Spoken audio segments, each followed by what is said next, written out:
paz do Senhor, que Deus abençoe a sua vida. Eu sou a pastora psicanalista Alessandra Bueno e eu vim hoje aqui trazer uma palavra para a sua vida. Muitos de nós, né, sofremos com isso. Eu sofri com isso por muito tempo, né? E muitas pessoas sofrem, né, com o aprisionamento da culpa, da vergonha. Você errou, você falhou. E o sentimento é que Deus não vai mais fazer, Deus não vai mais te usar, Deus te excluiu de tudo, né? Mas eu quero trazer uma palavra para você aqui, muito de Deus, em 2 Samuel, capítulo 12, verso 24.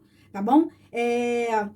Você vai descobrir aqui, porque essas histórias do Velho Testamento, ela serve como exemplo para a nossa vida no dia de hoje. Como que Deus, ele fazia, como Deus, né, ele movia através, né, daquelas pessoas, como Deus agia naquele tempo, né? E nós podemos sim, a Bíblia nos permite aplicar toda a Bíblia, tanto do Velho quanto do Novo Testamento, para a nossa vida no dia de hoje. Então eu quero deixar 2 Samuel, capítulo 12, verso 24, uma palavra linda que diz assim, ó, e o Senhor amou o menino.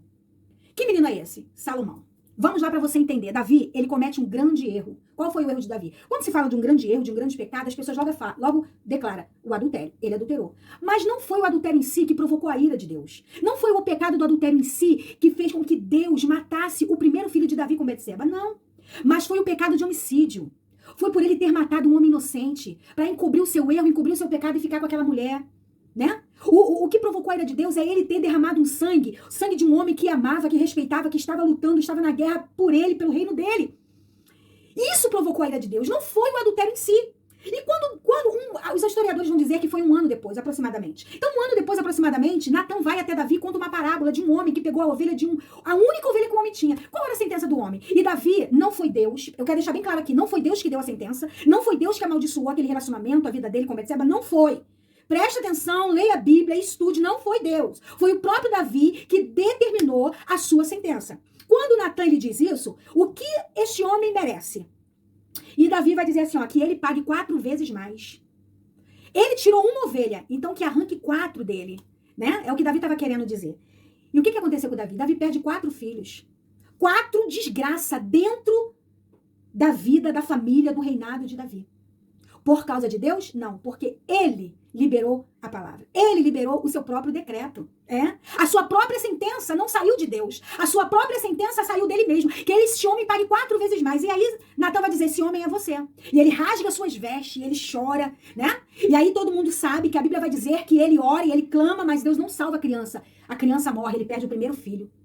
Depois que ele perde o filho, ele toma um banho, se lava todo e vai pro templo, vai pra dentro da tenda adorar a Deus. E aí ele vai fazer o salmo mais lindo que todos nós conhecemos, que ele vai dizer assim, olha, não retire de mim o teu espírito, né? Ele vai dizer, olha, eu posso perder tudo, eu posso perder reino, me tira meu reino, tira meu dinheiro, tira minha honra, tira tudo. Só não tira a tua presença, só não tira o teu espírito, porque Davi era inteligente, Davi sabia que sem a presença de Deus ele não conseguia nada na sua vida. O segredo de Deus amar Davi de uma forma tremenda e dele ser um homem segundo o coração de Deus é que ele não dava desculpa para os seus erros. O primeiro passo é você nunca dê desculpa para o seu erro. Ah, mas eu adulterei por causa de fulano. Eu pequei por causa de ciclano. Não, porque eu fiz isso por causa... Não dê desculpa. Você errou, você pecou. A culpa é somente sua. Você quis liberalmente pecar e acabou. Então Davi nunca deu desculpa para os seus erros. E aí a Bíblia vai dizer que depois disso tudo, ele vai até o encontro de Betseba e ele vai se deitar com Betseba e ela vai engravidar. E ela ali vai gerar uma criança. E ele coloca o nome da criança de Salomão. E aqui no verso 24 de 2 Samuel 12, o Senhor vai dizer, e a palavra do Senhor vai dizer assim, ó, e Deus amou o menino.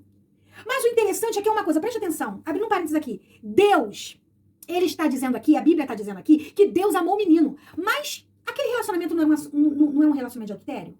Não é um relacionamento de mentira, de engano, de frustração? Não começou errado? Há um ditado no mundo que eu sempre acreditei, o que começa errado não dá certo, termina errado. Isso é mentira. O Espírito Santo de Deus falou pra mim que isso não é verdade. É verdade pra quem toma isso pra si. Não é verdade. Porque quando há arrependimento, quando há mudança, Deus ele pode mudar a situação, só depende de você. Deus pode quebrar todo o elo de maldição, só depende de você. O problema é que o homem se deixa envolver. E aí, não dá certo. A sentença da casa de Davi não veio pela maldição de Deus, porque Deus não amaldiçoou a casa dele. Veio através da sua própria boca. Ele falou que esse homem pague 4 vezes mais. O primeiro filho morre. Mas Deus amou o segundo. O segundo, na lógica, o útero, né, de Betseba sempre seria um útero de adultério. Aquele relacionamento sempre seria um relacionamento de mentira, de engano e de adultério. Olha o que Deus nos revelou nessa palavra. Mas Deus amou o menino. Um fruto de um relacionamento de adultério. Mas Deus amou o menino. E a Bíblia vai dizer A Bíblia vai dizer que depois ele perde o primeiro filho, depois nasce Salomão. E aí o que começa a acontecer? As desgraças. Ele vai perder o segundo filho. Quem? Tamar. Ele vai perder Tamar, porque naquela época o costume era, a mulher, se ela fosse violentada, é porque ela tinha dado vazão para isso. Ela tinha se jogado pro homem, porque a mulher, principalmente a virgem, ela se cobria toda, somente os olhos ficava vista. Então, quando o seu irmão, né, ele violenta ela, ele estupra ela, o que acontece?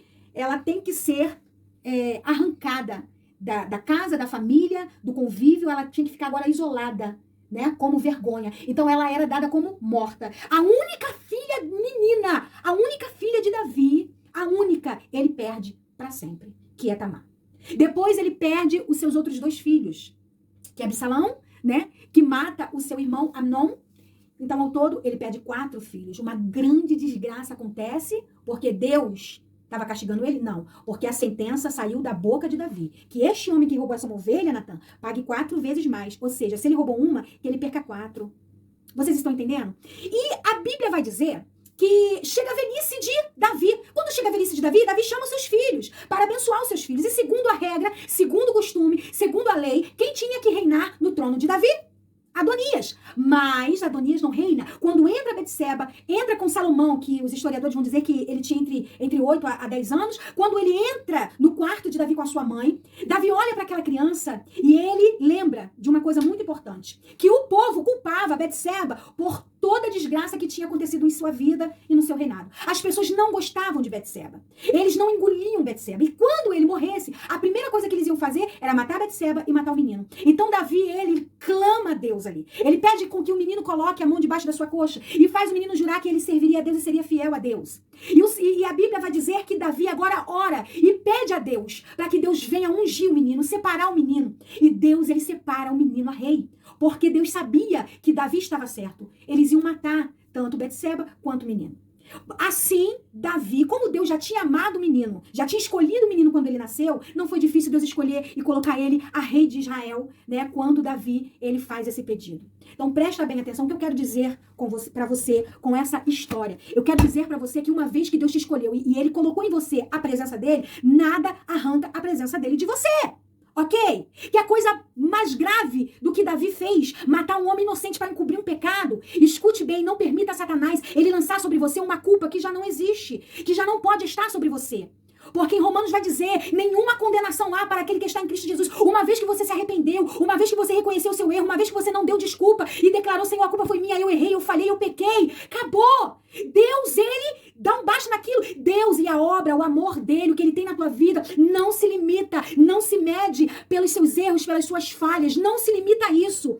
Deus, ele não arrancou a presença dele da vida de Davi. Sabe por quê? Porque Davi foi verdadeiro. Porque Davi, ele foi sincero e ele reconheceu a sua culpa. Deus escolheu Davi antes dele ser consagrado a rei. Deus escolheu você, mesmo sabendo que você ia pecar, mesmo sabendo dos seus erros, mesmo sabendo das suas falhas. Ele te escolheu e ele não é menino pra falar assim, olha, eu te escolhi, mas agora que você pecou, eu não vou te escolher mais, eu não quero mais, eu vou tirar a unção de você. Teve uma época na minha vida que eu tava tão mal. Eu tinha me afastado, eu tinha passado um processo muito terrível e eu me revoltei tanto com as coisas de Deus, eu me revoltei com os profetas, eu me revoltei com tudo, que eu larguei tudo e fiz um monte de besteira. Só que eu não consegui ficar muito tempo longe de Deus. E eu voltei. Quando eu voltei toda quebrada, toda, sabe? Satanás, ele veio com tudo, me condenando, me trazendo a culpa sobre a minha vida. E o que eu fiz, por que eu fiz isso, por que eu me deixei envolver pela ira, pela emoção, pela minha carne. Mas já tinha acontecido, eu já tinha errado. E uma pessoa, né, chegou pra mim e falou assim, olha, eu estava orando por você e Deus me falou que a unção que ele tinha derramado sobre você, ele retirou. Agora você não tem mais o chamado. Aquilo acabou comigo, aquilo me destruiu. E eu tinha sido convidada para ir num lugar numa igrejinha bem humilde, lá em Macaé, no Rio de Janeiro, porque ia 2 pregadoras de fora. E eu fui. E o culto foi muito bom, mas eu estava destruída, estava em depressão, estava com ansiedade, estava muito ruim. E aquela mulher me chamou lá na frente para me orar. E quando eu fui lá, e ela começou a orar por mim, aquela pastora, começou a orar, e eu ali, né, de olho fechado, recebendo a oração, e Deus, de repente, o Espírito Santo toma aquela mulher e diz assim, olha, a minha obra na tua vida ainda está de pé. Nada do que eu decretei na tua vida eu retirei. Abro hoje essas cadeias, essas prisões e quebro essa corrente de Satanás na sua vida. Se perdoe porque eu, Senhor, já te perdoei e esqueci tudo. Eu sou o Deus que faço nova todas as coisas e vou te levar para vários lugares. E você vai para vários países, porque eu sou o Senhor. Né? E aquela palavra veio como, sabe? Nossa, como tudo na minha vida. Eu saí dali renovada, restaurada. Ali eu me ergui. Sabe? Deus me ergueu ali naquela tarde. Mas se dependesse da palavra daquela irmã, daquela mulher, a minha vida espiritual tinha acabado. Então não deixa ninguém decidir, sabe? Decretar sobre você uma sentença. Porque o único que decide, que pode falar alguma coisa, é o teu Deus. Então, se ele já te perdoou, se você reconheceu, se você se ergueu, acabou! Não há condenação nenhuma para você, que hoje vive uma vida íntegra diante de Deus, acabou! Amém? Acabou! Viva o que Deus tem para você. Hoje, se fosse da forma que as pessoas falam, né, alguns religiosos falam, não era para eu estar vivendo o que eu estou vivendo, né? Hoje eu estou vivendo algo sobrenatural de Deus aqui na Europa, né? E o meu desejo era voltar para o Brasil e Deus falou, não, filha, não é tempo, não volte para o Brasil. Eu vou para visitar, eu vou para fazer eventos, eu vou para cumprir agendas, mas para morar, não. Então, assim, Deus, ele sabe como tratar, como fazer. E escute, preste atenção. Deus não limita o seu amor e a sua obra na sua vida pelos seus erros. Guarda isso no seu coração. Deus abençoe a sua vida. Fique com essa palavra. Se liberte da culpa. Se liberte da vergonha. Porque nenhuma condenação há para você que está em Cristo Jesus, que não vive uma vida de carnalidade, mas hoje vive uma vida transformada por fé em Deus. Amém? Fique com Jesus, que Deus abençoe a sua vida. E olha, tudo que você passou não é para vergonha, mas sim para você saber lidar com situações que vão chegar até você. Pessoas que vão estar passando pelo que você passou. Vai precisar de um conselho de ajuda? E quem vai dar? Você. Sabe por quê? Você superou. Você sobreviveu. Você é um sobrevivente de algo terrível que Satanás armou, que você pode até ter caído, mas não permaneceu na queda. Deus abençoe.